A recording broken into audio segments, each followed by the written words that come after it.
Yo, Tatum, what's up, man? Hey, what's going on, Sean? Who are you? I'm Raymond Tatum, out of Atlanta, Georgia, the founder of Getting Off Zero, Inc. What part of Atlanta? Well, I was raised in Summerhill. You grew up in Atlanta? Yeah, What year were you born? 1950. Could you put that on for us? 1950. You was born in 1950? Yeah. Okay. What was Atlanta like? What was your childhood like? You grew up in a two-parent household or one-parent household? One parent household. With your father or your mother? Mother.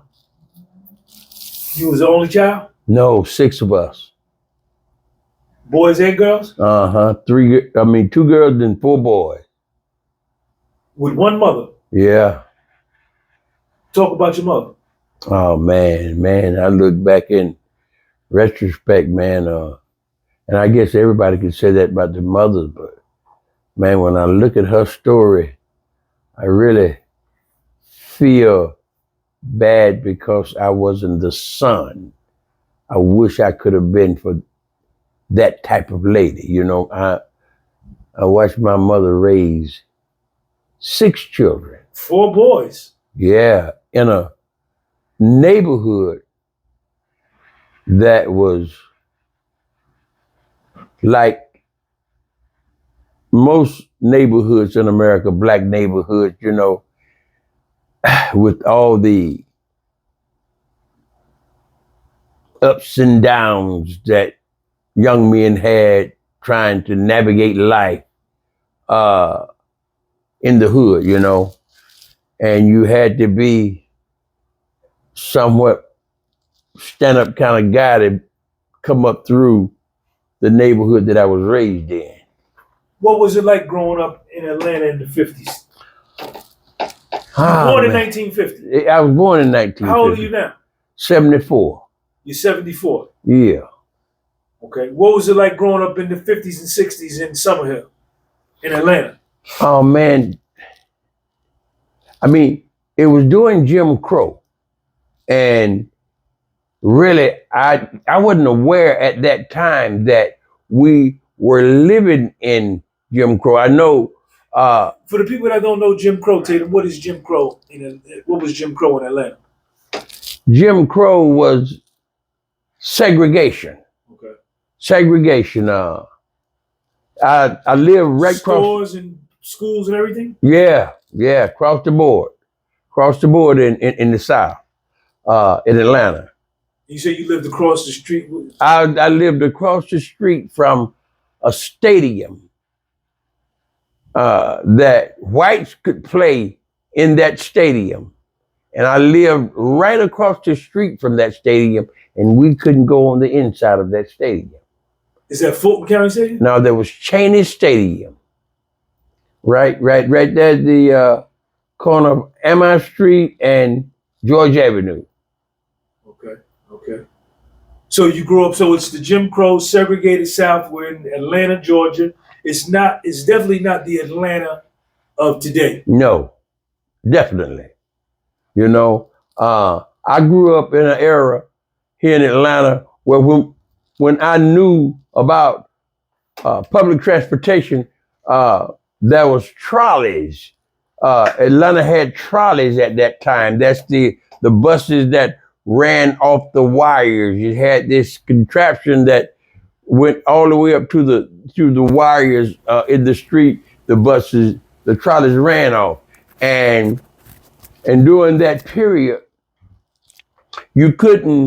black people couldn't sit at the front of the bus. We always had to go to the back, and that always irritated me because the way the bus drivers treated black people, especially white bus drivers. Yeah, my mother, and like how would they treat them? Just with the arrogant kind of looking down their nose on black people, you know. How old are you at this time? I was around 6, 7, 8, 10, you know. And downtown Atlanta, I remember the separate water fountains, the separate bathrooms, that kind of thing. I remember. Separate? What do you mean separate? Separate. I mean, you had white bathrooms and black bathrooms. There was signs that said right, black water fountains and white water fountains in Atlanta. In Atlanta, yeah. What was your relationship like with your sisters? Oh man, I had a great relationship with my sisters, man. They were older or younger? Older. My oldest sister, Susie, I remember Susie used to walk me every evening from our house up to the corner and back, you know.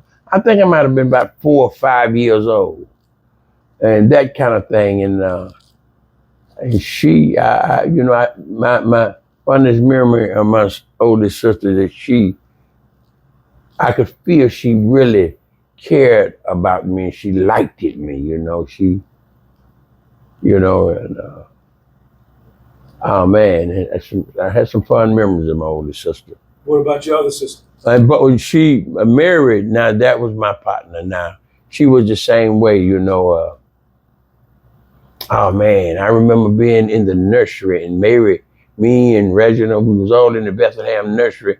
Mary would come pick us up every day from the nursery. We walked down Frazier Street, going home, and we had to go through the corner where all the older guys was hanging out on the corner, and at the beer joints and the hot spot in particular. It was called the hot spot, all the older guys, but it was, I look back then that when we came through, all of these guys, they kind of, you know, they showed respect for the children. We couldn't stop and just, we were peeping inside the hot spot, they would run us off and that kind of thing. But it was a time where we just felt comfortable and protected in the neighborhood, you know, from these guys. Not like today, you know, and these same guys had the same respect for the mothers that was getting off from work on those trolleys and coming home. And when these ladies got off these trolleys and they come through where these guys was, these ladies was able, if they was kind of rowdy, these ladies was able to stop on the corner and check these OGs, you know, and these guys were some very humble and respectful guys, you know, majority of them, you know, and that's what I remember about our neighborhood. See, in being young, I saw the separation, but I didn't understand the seriousness and the mental blocks that was associated at that time, because I didn't see, my life wasn't, I had a good childhood, a fun childhood, you know, that kind of thing. I knew my mother kind of let us know that, you know, we had to be careful playing with some of the white children that lived around the neighborhood, that they would drift down into the neighborhood sometimes. And, you know, she would kind of gently tell us, you know, how to play with these children and that kind of thing. What was your relationship like with your brothers? Oh man, Chuck, man, early on, man, our relationship in our house was we had all had a good bond. See, because when my mother separated from my father in the early 50s and moved to Atlanta, we stayed in a house we stayed in 3 rooms in this house. Well, actually, it was 6 rooms. My mother was renting one side of the house for a while, and we all stayed in 3 rooms.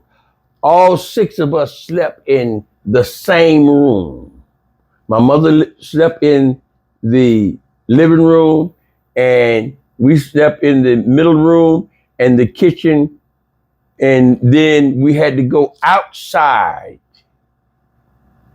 to the restroom. It was a toilet stool in there, but we had to go outside in the winter. And when we used the restroom, we had to go outside to get to the restroom. And in this house that my mother bought after she moved to Atlanta, got a job and worked and bought a house, and she sent for us, she had left us with 2 of her sisters in Buena Vista, Georgia. She left me, my brother Reginald, and my oldest sister Susie with my Aunt Elizabeth. And she left my sister Mary, my brother Ozzy, and Curtis with my other Aunt Lucy. Where's Buena Vista, Georgia? Buena Vista, Georgia is about 2.5 miles out of Atlanta. You know, down by, right out of Columbus, Georgia. Right out of Columbus, Georgia. And we stayed down there for a couple of years until she came and got us and brought us to Atlanta in that house, and we all slept in the same room and that kind of thing. And I think that's what really kind of helped us bond, you know, as children. And I remember, shucks, man, we had this big tin tub. Everybody bathed in the same water.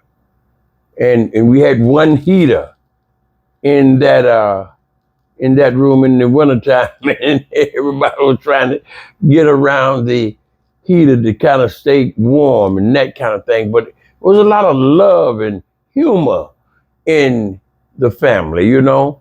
So Tatum, you grow up, you go to Atlanta Public Schools? Yeah, I went to E.P. Johnson. I went to E.P. Johnson Elementary School on Martin Street. What about middle school? Well, there was no middle school. You after the 7th grade, you went straight to the 8th grade. In another school? Yeah, to high school. What was the name of the high school? Luther Justin Price High School. Price High. Yeah, What year you come out of high school? 1968. A 1968. lot of things was going on in America. Oh man, listen, now we come out of high school at the height of the civil rights movement. And, you know, I think back now that, you know, coming of age, 1968, Vietnam War going on. We had Dr. King. He had just got assassinated, 68. Malcolm X, H. Rap Brown, Stokely Carmichael, SNCC, all these black activist components. Angela Davis and all? Well, not Angela. Yeah, Angela Davis was in the mix, but she wasn't in the South. She was out in California, I think, you know. And Black Panther Party was out there. yeah, that Black Panther Party. But my oldest sister was a good friend of a girl by the name of Ruby Diary. She was the first secretary in SNCC. SNCC. Student Nonviolent Coordinator. Yeah. She was the first secretary, and she was academic kind of girl, you know. And what did the civil rights movement have? What kind of impact did it have on Ray Tatum? Oh man, I was kind of in the mix, man. I mean, my uncle had a barbershop on George Avenue, and he was a country boy. He moved from South Georgia to Atlanta, and at that time he was a member of the Nation of Islam. But being a member of the Nation of Islam at that time was new, and for most black people, that that created anxiety in them because of they was kind of tagged as black Muslims, and in the majority of the community was Christians. You know, they was taught about Christianity, and these guys were talking about empowerment and blackness. But you know, I'm a young fella, and I'm listening, but I ain't absorbing what is really going on. I remember this guy, bro, Ernest X, used to come down through the neighborhood, and he was selling the Final Call papers. And he used to stop and talk with us, and we would be asking him questions, and he would say to us, did we know who we were? You know, and I never will forget, because he each time he came, he would always remind us of who we are, were, is. And he would say, remember this, you are the Asiatic black man, cream of the planet Earth, God of the universe. Now, I couldn't comprehend what he was saying at that time, but as I grew older and began to do some research on our history and that kind of thing, that memory of him and what he was saying to us, he was actually planting a seed that when I came to a certain realization that I understood the impact of how that impacted me, my self-esteem, you know, especially when I came to the realization of what he was really saying. Now, Tatum, are you Haitian? Are you Jamaican? Are you from Africa? Or are you foundational Black American from America? Well, I'm African. My DNA, based on African Ancestry.com, I had a DNA test. My DNA test from my mother's side of the family. So what they were saying, that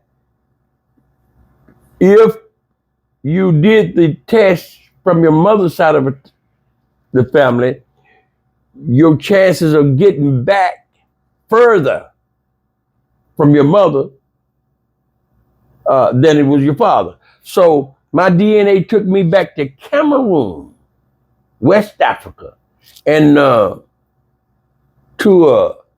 the Bamaliki tribe.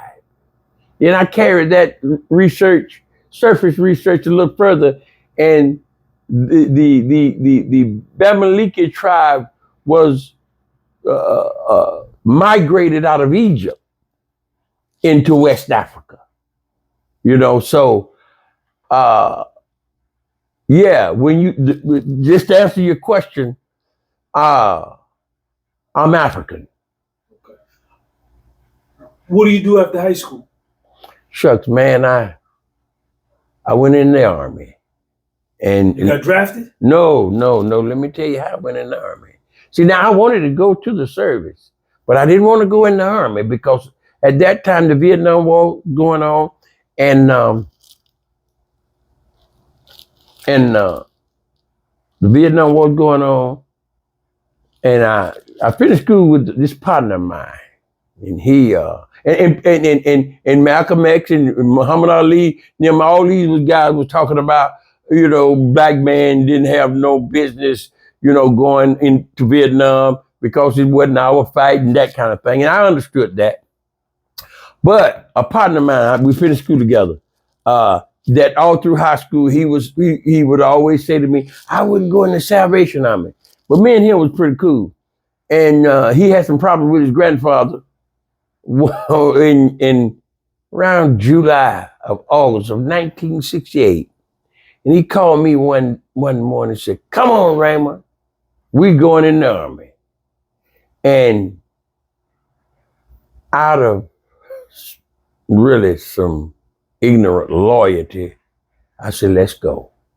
We went in on the buddy plan. Where And did you go? Where did you enroll? Where did you? we were enlisted right here in Atlanta, Where at? down on Ponce de Leon. And we went in on the buddy plan, but when we left Ponce de Leon, they split us up and sent us to 2 different training areas. Where did you go? I went to Sand Hill in Fort Benning, Georgia. He went to Harmony Church in Fort Benning. And we stayed there. We trained there for 2 months. Got in a little trouble. What kind of trouble? Well, me and this white guy, I sprayed some lighter fluid on another white guy, and this white guy I was hanging out with, he threw the match on him, and the boy caught on fire. And when we got ready to graduate, he got that information to his parents, and his parents called down, and I ended up with the Article 15 coming out of basic. What's Article 15? Article 15 is one notch below a court martial,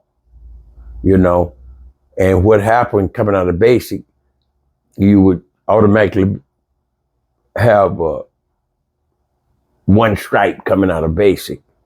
But they took that from me. So when I went to AIT, I went there blank. Didn't have no stripes or anything.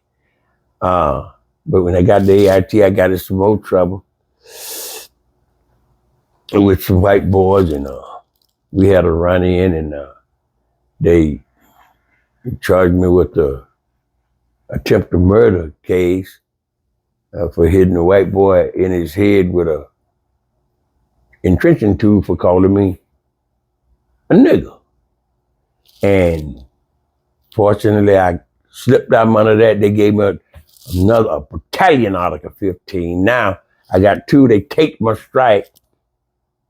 So when I graduated from AIT, they gave me orders for South Vietnam.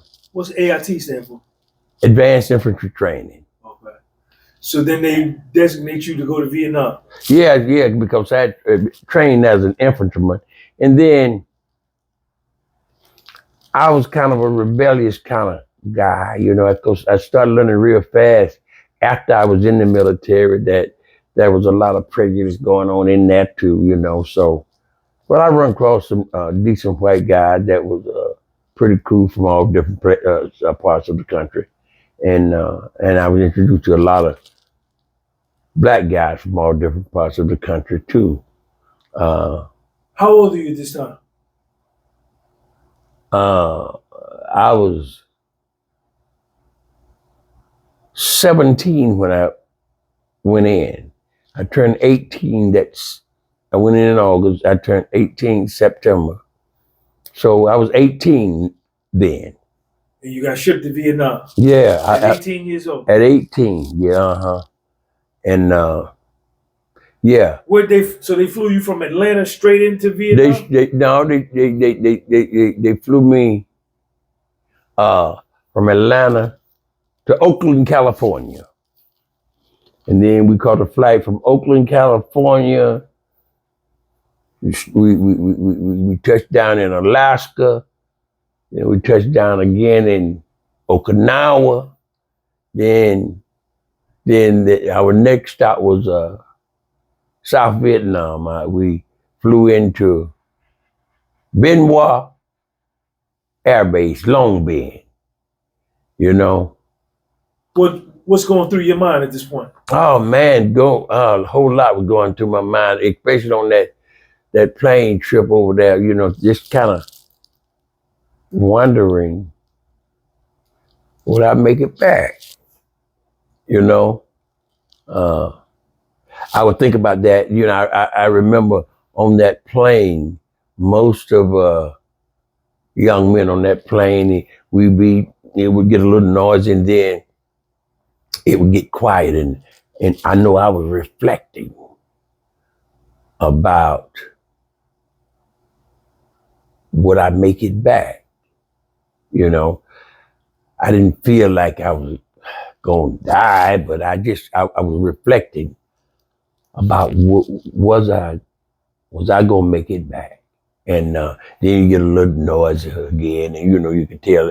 I would assume that a lot of the young guys like myself was reflecting on that too, but I'm pretty sure that a lot of guys that was on that flight did make it back. You know. When you got to South Vietnam, they put you right in the field? No. We did some training. We did about 2 weeks of training in the rubber plantation right outside of Benoit, Long Beach. And after that training, they sent. Well, I boarded a Chinook helicopter. Chinook helicopter is that chopper, that helicopter with the two rotors. The two propellers. Yeah, on top. And I remember going to the field and see they didn't issue me a weapon to after that 2 weeks. When I got ready to go to the field, they issued me a M16 bandolier of M16 round magazine. And I remember on the flight out there, I was on that Chinook by myself, and wow. I'm on my way to the field, and I'm holding the M16. Yeah, and I'm locking and loading my magazines into my 16 and that kind of thing. So I remember landing at this fire base camp. It's a hell of a fire base camp. I was right at the base of the Black Virgin Mountains. I was right at the base of the Black Virgin Mountain in a fire base camp called French Fort. Now this fire base camp was heavily fortified, and we had built-in bunkers, and on each corner of this fire base camp there was a quad 50 machine gun. And what a quad 50 machine gun is a 50 caliber here, a 50 caliber here, and a 50 caliber, 450 calibers that you could fire simultaneously. Now, these weapons was anti-aircraft weapons. You got a round coming off those belts this long. And the ball part of the round is about like that. So it was heavily fortified. We had a strong artillery squad in there, platoon in there. And you had 2 companies of infantrymen in there, And we didn't do no whole lot of patrolling at that fire base camp. We filled a lot of sandbags though. And I watched a lot of fire missions from the artillery platoon. Did you see any action while you was there? Just a little bit. Not no whole lot. Just a little bit. I was there long enough to experience what being in a combat zone was like. Now, after we moved from French Fort, we moved to this fire base camp called Mo City. So when we get to Mo City, a lot of the old timers, they got their bunkers first. I didn't have a bunker. Me and a partner of mine out of Carolina. And at this fire base camp, the bunkers was in a perimeter, in a trench. That's why they call it Mo City. The bunkers was dug into the trenches, And me and Kenny had to build our own bunker, you know, and that was And you saw some gunfire? oh yeah. I remember one night I was before we built our bunker. We'd been there about a couple of days, and we were sleeping up on top of the bunker line, and we was awakened that night by some mortar fire coming into the camp. And when I woke up, and the mortar was being walked from the wire, boom, boom. I think the Vietnamese were just kind of prepping the area, just kind of letting us know that they was in the area, you know. But my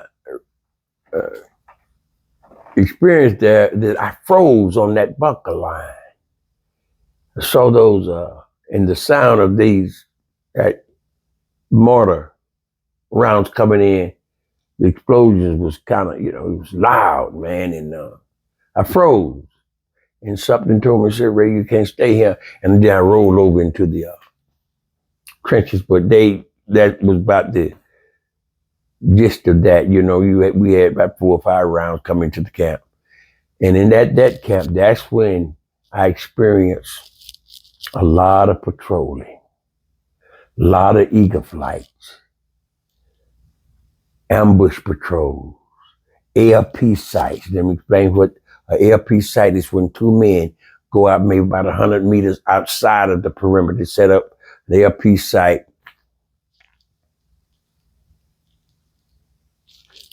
and to look and listen for the enemy. The South Vietnam guerrillas. See, I was down south, so I was in an area where a lot of guerrilla fighters were, not regular NBA soldiers like coming out the north.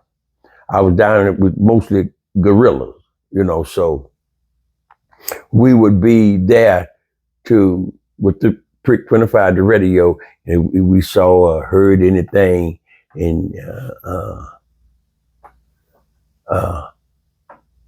we had an OP site too. We was out there during the day, and that LP site we was at during the night, and we had this. We took that starlight scope with us, where that starlight scope would illuminate the area where it's not like the day, but it would be green, but you could see movement. You could see through that top. It was an infrared kind of scope, and you could see at night. And we would be out there all night, 2 men, 100 meters out from the fire base camp, and the ambush patrol was when a squad went out in the evening and set up in the paddies outside, about 100 meters, 200 meters outside the Y, to alert the people in the Y if there was movement and that kind of thing, and be first contact if, you know, something happened. Fortunately, I was on several ambush patrols, but never made any contact. But it was a frightening experience just being out, laying in a rice paddy, you know, with the thought of a platoon of men out there. So if Charles come through that site, it could have gotten messy. You know, I think back, you know, this conversation we having, you know, I was in some extreme danger at 18 years old. At that time, I didn't see it that way like I do now. Right. You know, but they put me in a place that kind of gave me an experience what combat was like. Did you end up getting injured while you were there? Yeah, man.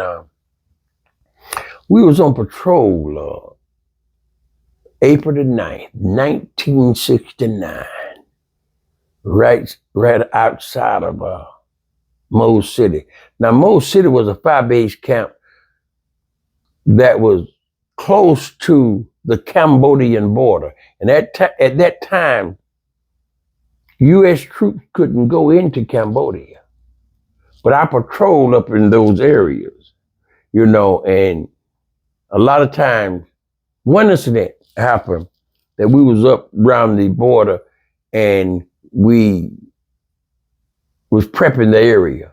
And what I mean by that, we up around the border, we would open fire and make a lot of noise up in an area, and we start receiving some mortar fire from across the border. That, what we were prepping the area for, I found out later that was to draw fire from across the border. So once that happened, Captain and RTO radioed back to the fire base camp for a fire mission. The artillery platoon retaliated with a fire mission. And you could hear the artillery rounds coming over our heads. Now we got to run out of range of the mortar fire coming from across the border, but you could hear the artillery coming from the fire base camp toward the Cambodian border. And I never will forget that sound of the artillery coming over our heads. And I thought, if you ever heard of friendly fire, anything could have happened. If one of those rounds would have been short, could have possibly landed on us. That kind of thing. Is this when you got injured? No. This was I was in another place when I got injured. What happened with that? We was on patrol, and in this area where we were, our job was to seek out and try to make contact with the enemy and try to locate any ammo dumps or anything that was in the area. And this particular day, we come up on this site. And in this area, there were some signs in Vietnamese, and we was told that the signs booby-trapped area. But our job still was to move into those areas.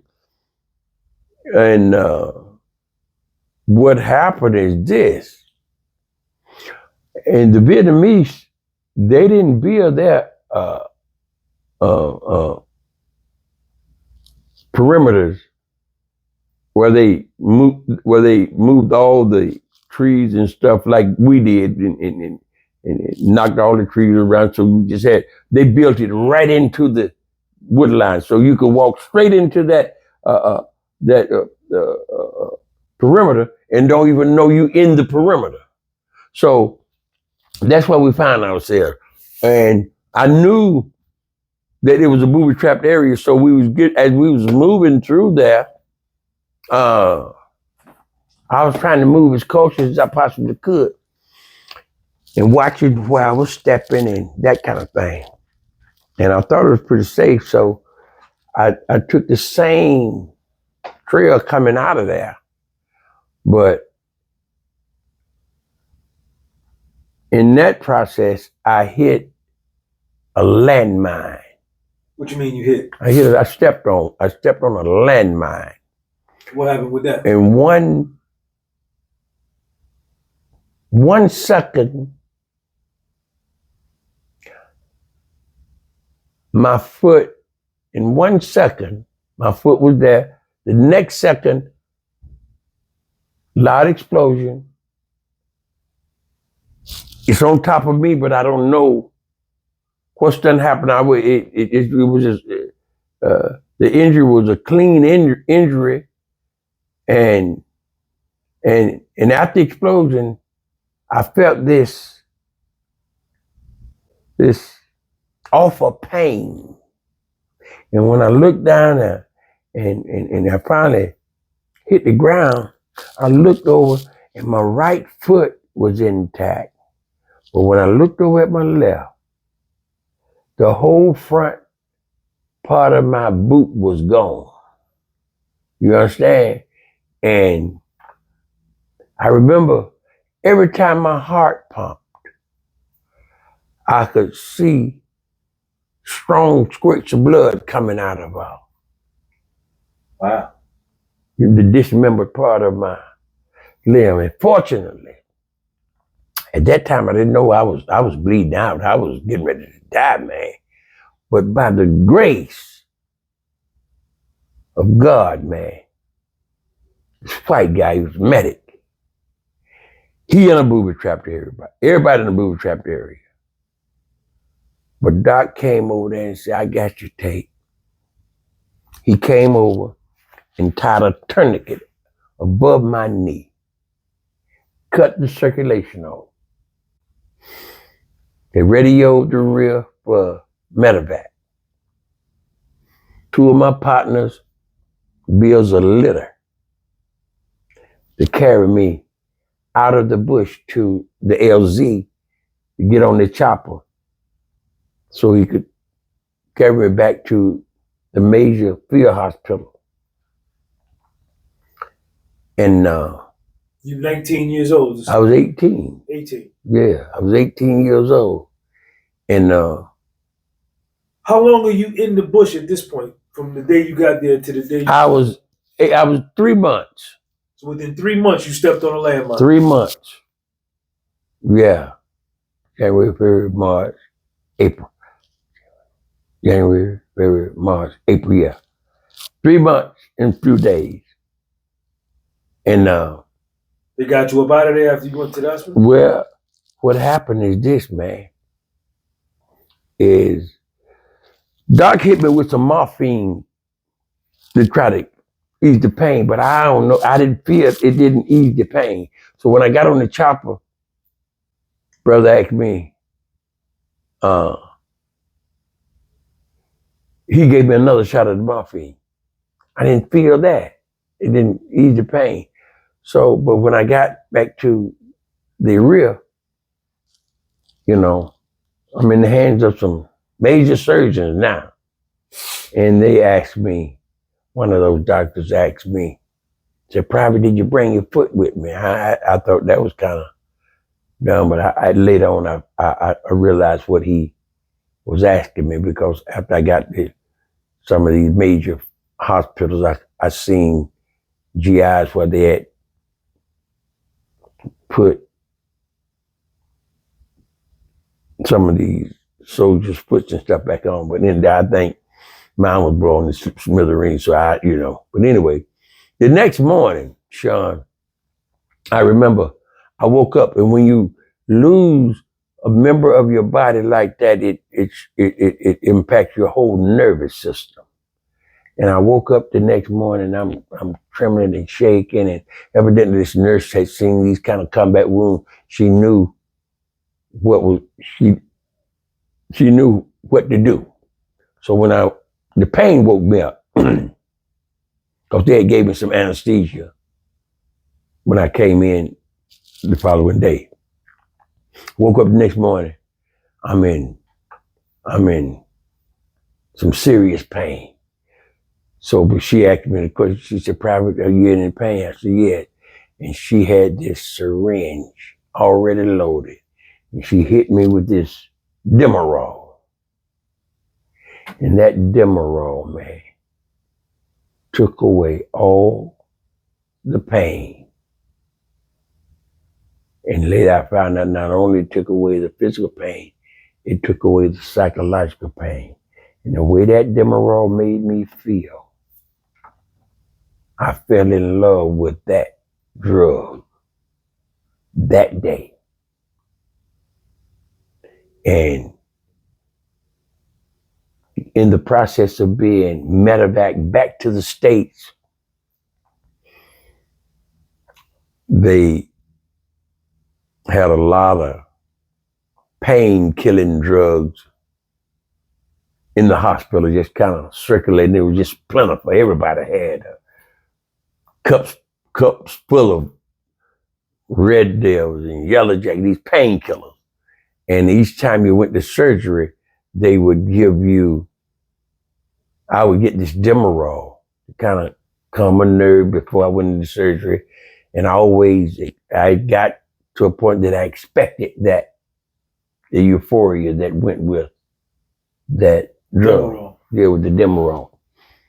And you end up coming back to the States then? Yeah. They met up. Let me see.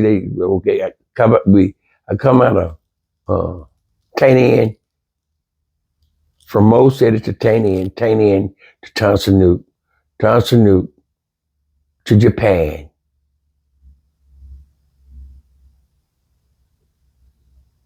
Yeah, Japan. And from Japan back to the States. So what they were trying to do is get me close to, I think I come through Walter Reed too. They was trying to get me as close to my home as they could. So I ended up at Eisenhower Hospital in, where your mother from? Lincoln, Georgia. Lincoln, no, Augusta, Georgia, yeah. And so I convalesced in Augusta, Georgia for about 8 months.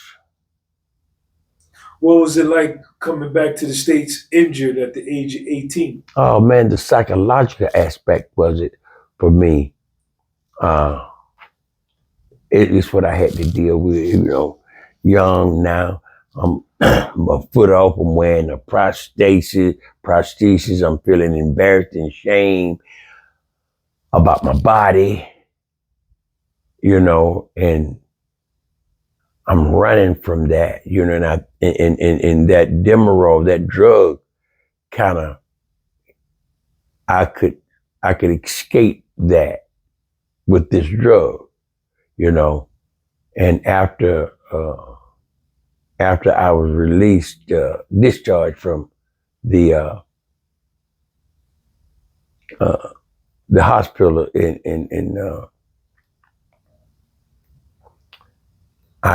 my oldest brother was still in the military. He was up in Fort Bragg. So he was doing a lot of twisting, turning, hustling up there. And he came and said, "Hey, Ray, listen, I need some help up here." But what he was really doing was just, because I've got hit and me being the youngest, he not only felt an obligation to keep me close to him, and at the same time, I was exposed to what he was doing up there. He was doing a lot of hustling in Fort Bragg. I mean, he had a house outside of Fort Bragg in, I call the name of the, what's that? Spring Lake. Out of Spring Lake. And at that time, I didn't know then that Frank Lucas was bringing that dope through Fayetteville, North Carolina, in them caskets. Where your brother was at? Yeah. So now, and I think I get some of that dope. But my brother Reginald, when that movie came out, Reginald came and said, "You know what, Raymond? I think we was in Carolina, man, when Frank Lucas come through there with that dope." And then I thought about it. I think I was using some of the dope. Because it was I was going down in this Gillis Street and copping from some of the players down there that was, shaking the sack. And I remember going down there on a regular basis because now I done found the same drug that I was introduced to in the hospital. The Demerol. Yeah, the Demerol.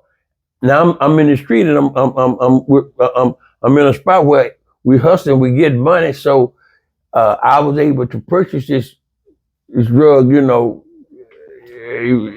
plentiful. You know, This leads to addiction. oh yeah, man, yeah, years of addiction, man, years of addiction, and I was snorting it in Carolina, and when I got back to Georgia, you know, I started shooting it, and that one carried me on a long journey. But when I look back, now I know why. I liked the euphoria, but it took away a lot of the psychological pain that I was trying to deal with in coping with my injury, you know, and the embarrassment and the shame associated with having a prosthesis. Yeah, that guy. Which one's your prosthesis? My left. That's it right there? Yeah, yeah. And how long were you in active addiction? Oh man, I started shucks. I was introduced. I'm sure the active addiction really didn't start in the hospital. It started in Carolina. How old are you? I'm 18. Wow. So you 3 months in Vietnam. Wait a minute. No. I done turned 19. Step on a landmine at 18, come back. Yeah, Well, 8 months in the convalesce, come out, and 19, you're shooting dope. Yeah, I'm shooting dope. You ever did any prison? But now I'm selling dope too now. Right. See, because we was in an environment where all the hustling was going on, all the prostitution and the gambling and the drugs and that kind of thing, you know. And so when we get back to Georgia, we got the sack, you know, so we get money, you know what I mean? And the drugs is plentiful because we get money. And out of ignorance, I didn't really know the extent of the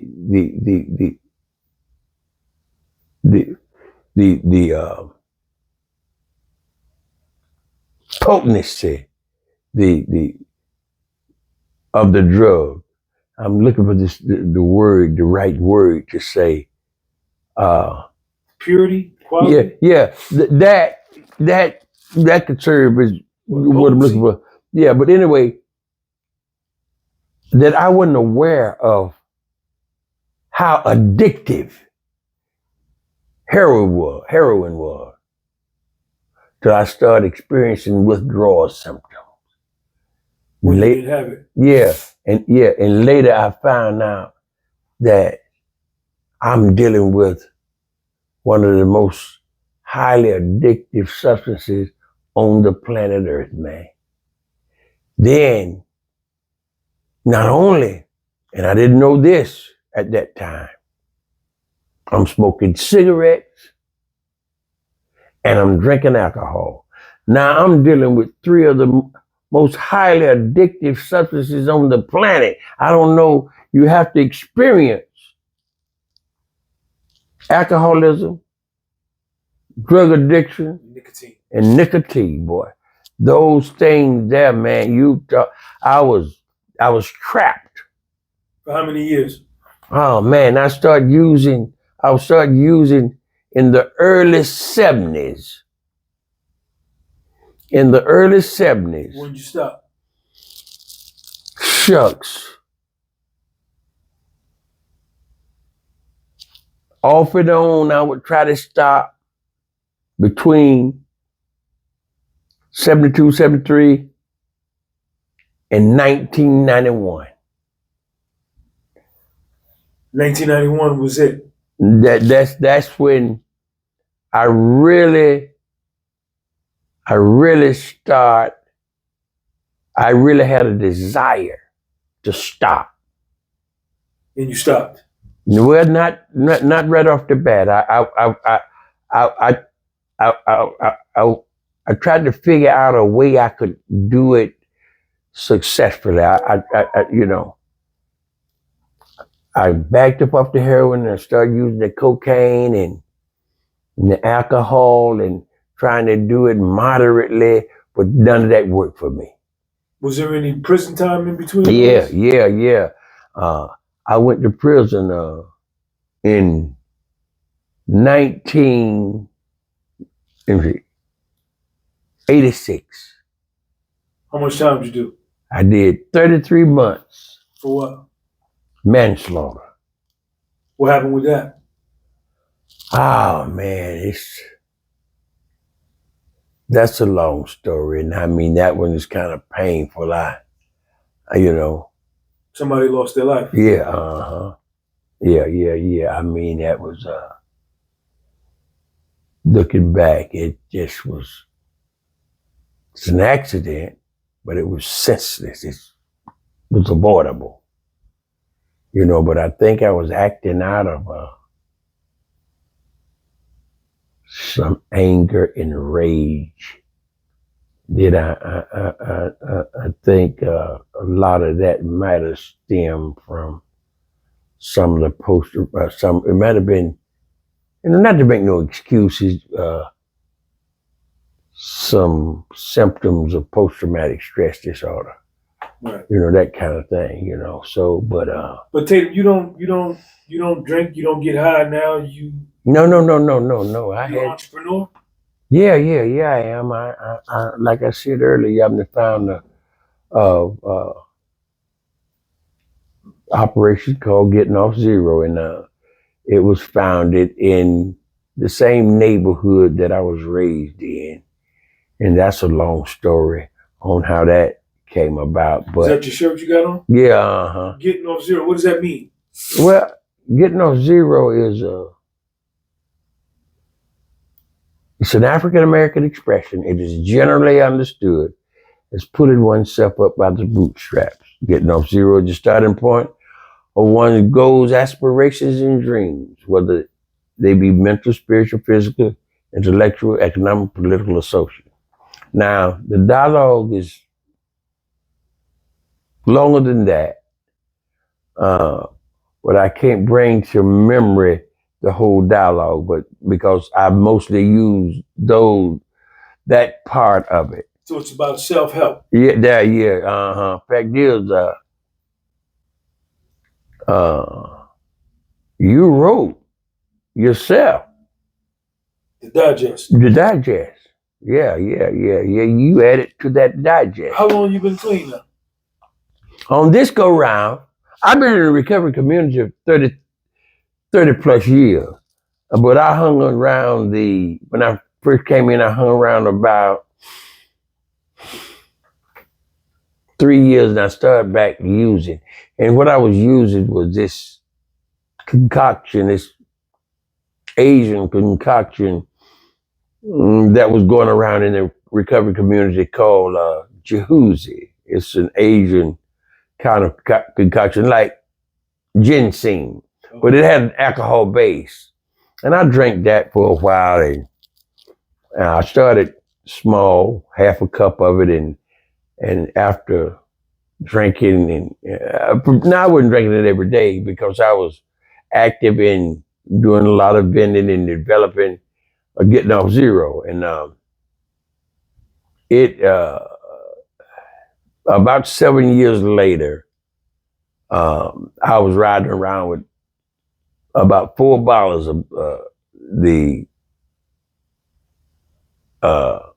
concoction in my truck, and I was still vending and that kind of thing. So, and I picked up, I started the program over again back in 2002. What program? NA. Okay. Yeah. Okay. NA. Started the program back in 2002.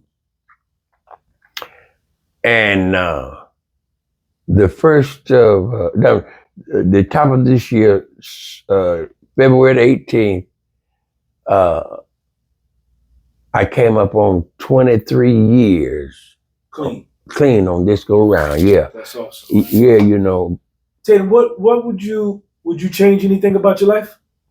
Man, you know, I think about that. You're 74 now.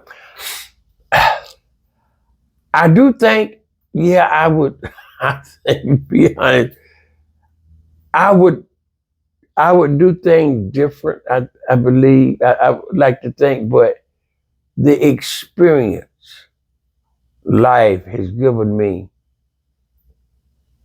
on my path,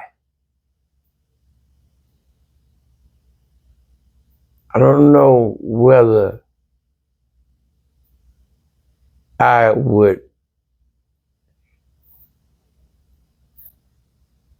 be where I am spiritually.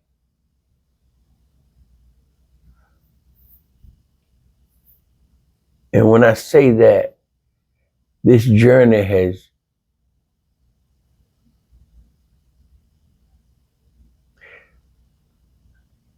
I don't know, it's hard to say what I change, because I've grown so much from these experiences. And when I look at life now, I don't necessarily look at bad decisions. I look at learning experiences. Yeah. Let me ask you one last question, man, and I'm gonna cut you loose. Is Ray Tatum's life already determined by a higher power and there was nothing he could do to change the way his life turned out? Or does Raymond Tatum have the ability to make his life what he wants it to be with his choices, judgment, behavior, and decision? Absolutely. Absolutely. Absolutely what? The first one or the second one? My higher power gives me the ability and the authority to create my own destiny. It's up to me to take these gifts that my higher power has given me. And the reason I'm where I am today is because of my laziness not to take advantage of the gifts and opportunities. Absolutely. You see, I know I can do more. Now, I don't do as much as I know I should do. And I can see. And that's on you. That's on me. That's on me. And you think that applies to all 8 billion human beings? I don't know about everybody else, but that's when I look at it, Sean, when I say my experience got me to a place where I understand that clearly, that everything I've needed, it was given to me at birth. Now that could get a little tricky though. That can get a little tricky now because I don't quite understand the wisdom of the universe.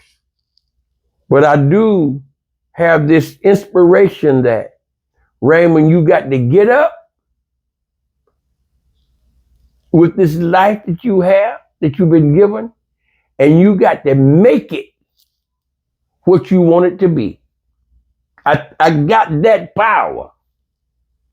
It's just up to me to take advantage of it. Raymond Tatum, Atlanta, Georgia. Tatum, you got social media or website? You sell your merch? You want to give that to the people? Absolutely. Listen, I need y'all to visit me at www.gettingoffzero.com.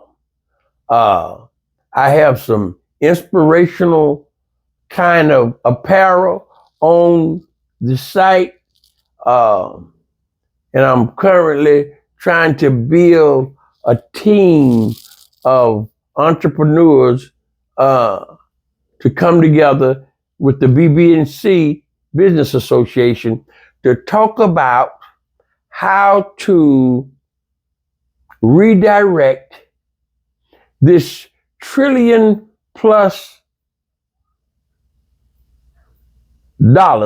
that the African American consumer spend.